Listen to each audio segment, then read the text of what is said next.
Hello there folks, this is Dr. Martin Easy coming at you with another video. This time we finally figured it out. So one of my subscribers, he wanted me to do a rant on Steins Gate.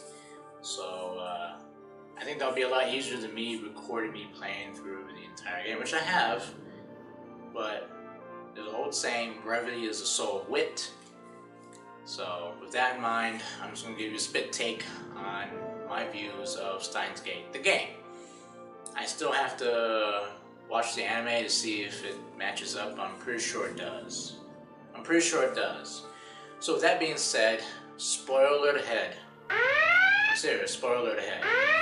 Well, the reason why I'm saying that is because if you intend on playing Steins Gate, watching Steins Gate, or even reading Steins Gate, the manga, you might not want to watch what I'm going to have to say. And also, there is going to be spoilers for other properties because I'll put it to you this way. Steins Gate is, in my opinion, very much a derivative story. And we'll leave that right there. If you don't want to be spoiled, please leave, but thank you for the view. For those of you that are now continuing to watch this, thank you. Now with that out of the way, the spoiler and intro out of the way, let me go into why I believe it's derivative.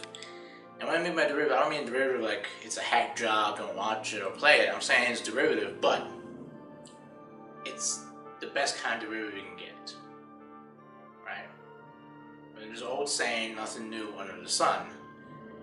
And this is very much true of that. But this is one of those, nothing new under the sun, but the twist to it is good enough that I can easily look past what inspired this particular tale. So that being said, from the opening prologue, I'll tell you this. As I was playing it, the opening prologue gives away a lot. You could play the opening prologue and pretty much get a really good grasp of what that story is about, Steins Gate. However, it doesn't give away everything. Before I get into those kind of territories, I have to bring up one of the properties that it is derivative of. Namely, when I was playing this, I was getting really strong City on the Edge of Forever vibes. And what I mean by City on the Edge of Forever is, namely, the Star Trek TOS episode by the same name, City on the Edge of Forever. Now, without giving too many plot points from there, here the crew of the Enterprise find a planet that has a device, an ancient device, called the Guardian Forever. Away team goes on the world and starts recording footage of Earth's history as it's playing from this device. Unfortunately, in the cold open of that episode, one of the main crew members has an accident and is given an overdose of a particular drug whose main symptom for overdosing is psychotic episodes. This character manages to jump through that gate as the Guardian was showing Earth's history, and all of a sudden, Earth's history changes from that point on. The away team on the planet is safe from the changes because of their proximity to the Guardian. However, the Enterprise is no longer in orbit. They have no way of getting off that planet, no way of saving themselves. So they themselves, namely Captain Kirk and Mr. Spock, have to go through the gate and stop their crew member from changing time. Now to carry on in that story, Captain Kirk in classic Kirk fashion falls in love with a woman by the name of Edith Keeler, who is extremely forward-thinking, extremely nice, extremely... like, she doesn't belong in that time frame. She would be more at home in the future, a future that she herself will go on to describe in her job running a homeless shelter. In the prologue, I got the impression that your main character, the protagonist, who I'm going to now refer to as Ocarina, or Ocarina, as he's lovingly known in the story. That's another time reference, Ocarina of Time, Ocarina, Steins Gate, you get the idea. I think I mentioned that earlier in the playthrough. I had a feeling that he would have a choice of either pulling a Captain Kirk or a Dr. McCoy. That's the crew member who jumped through the game, changed time inadvertently.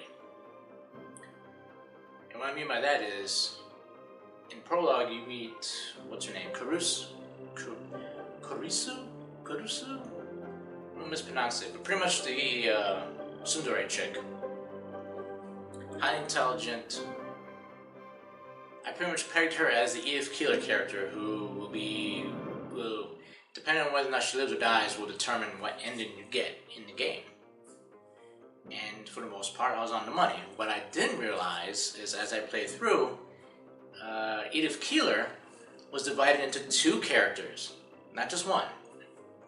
Kurisu and Mayuri. And I gotta say, they get rid of that picture. That doesn't. It's awesome. Don't get me wrong. I mean, when I was playing this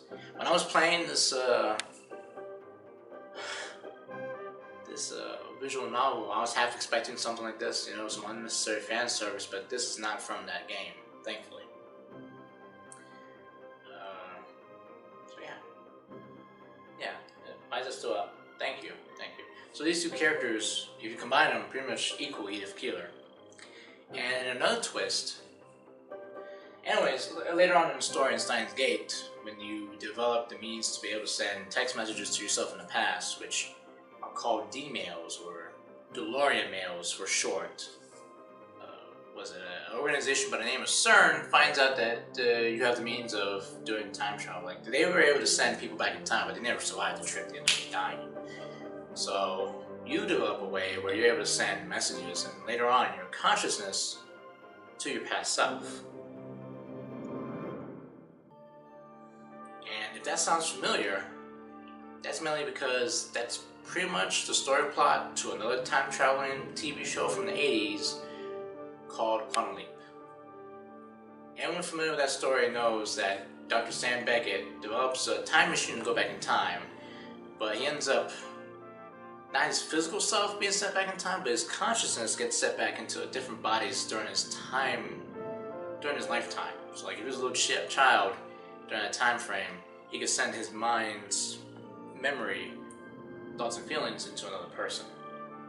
In Steins Gate, you can't send your memories to another person, you just send it to your past self. So time travel is limited to however old you are. I mean, it's an interesting way, and it's a nice little derivative homage to Quantum Leap. Not a lot of people remember Quantum Leap, and if you have never seen it, I say give it a shot, but don't be too invested. It is a product of its time period. It's very much 80s, but it does have Scott Bakula before Star Trek Enterprise ruined him, so hit it up. So yeah, I'd like to thank CL for coming up with the suggestion. Actually gave me a reason to put on this Star Trek TNG costume that I've had for the longest time. I've worn it in a couple of videos, but never quite had a chance to wear it again, mainly because Star Trek Discovery's.